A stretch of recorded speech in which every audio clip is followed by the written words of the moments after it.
नमस्कार, आप देख रहे हैं हमारा डिजिटल प्लेटफॉर्म और मैं हूं आपकी अपनी गरिमा। हाजिर हूं एक बार फिर से आपके बीच एक नए वीडियो को लेकर के।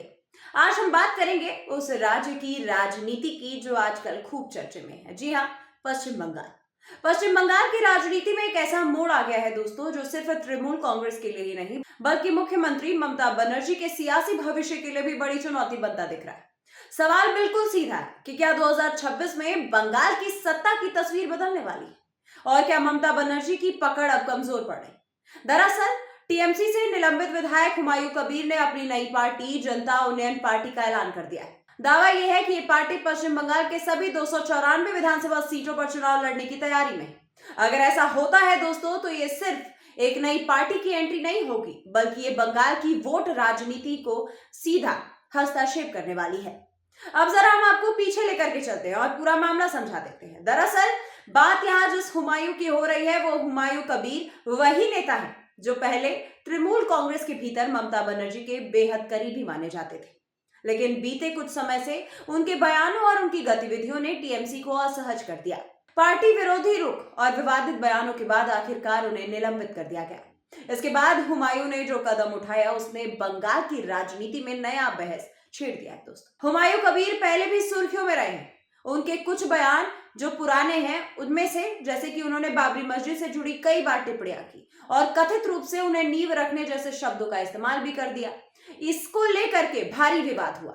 इन बयानों ने उन्हें खास तौर पर एक वर्ग में पहचान दिला दी और आज वही पहचान उनकी नई पार्टी की राजनीति की धुरी बनती दिख रही। अब इसमें असली सवाल यह है दोस्तों कि इससे ममता बनर्जी को नुकसान आखिर कैसे हो सकता है। आइए हम आपको ये बताते हैं। दरअसल पश्चिम बंगाल की आबादी पर नजर डालें तो यहाँ लगभग 27 से 28% मुस्लिम मतदाता है। कई जिलों जैसे मुर्शिदाबाद, मालदा, उत्तर 24 परगना और दक्षिण 24 परगना में मुस्लिम आबादी निर्णायक भूमिका निभाती है। अब तक ये जो वर्ग है वो बड़ी संख्या में तृणमूल कांग्रेस के साथ खड़ा रहा है और यही ममता बनर्जी की चुनावी ताकत का एक बड़ा आधार रहा है। लेकिन अगर हुमायूं कबीर अपनी नई पार्टी के जरिए मुस्लिम वोटों में सेंध लगाने में कामयाब हो जाते हैं तो इसका सीधा असर टीएमसी पर पड़ेगा। राजनीति के जानकार ये बात मानते हैं दोस्तों कि यहाँ वोट कटने का खेल शुरू हो सकता है और यही वो बिंदु होगा जहां ममता बनर्जी की सबसे बड़ी चिंता छुपी हुई है। इसमें हम बात कर लेते हैं बीजेपी की। पिछले 2 विधानसभा चुनाव में बीजेपी ने बंगाल में अपनी मौजूदगी लगातार बढ़ाई है।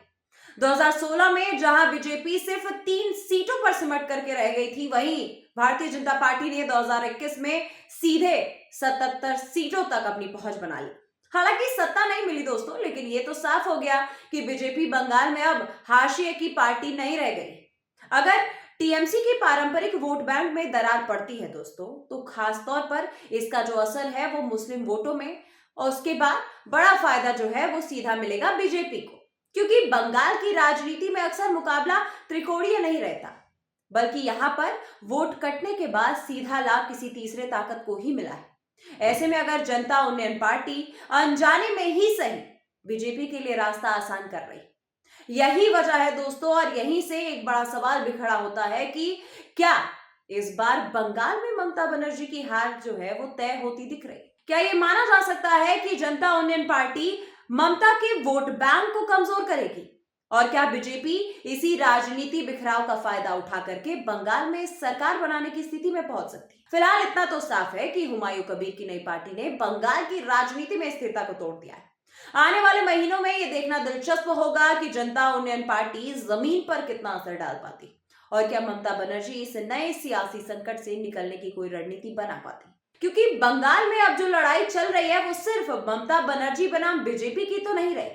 अब ये जो लड़ाई है वो वोट बैंक की, भरोसे की और सत्ता की हो गई। इस पूरे मामले पर आपकी क्या राय है, आप कमेंट करके जरूर बताइए। मिलती हूं मैं आपसे अगले वीडियो में, तब तक के लिए नमस्कार।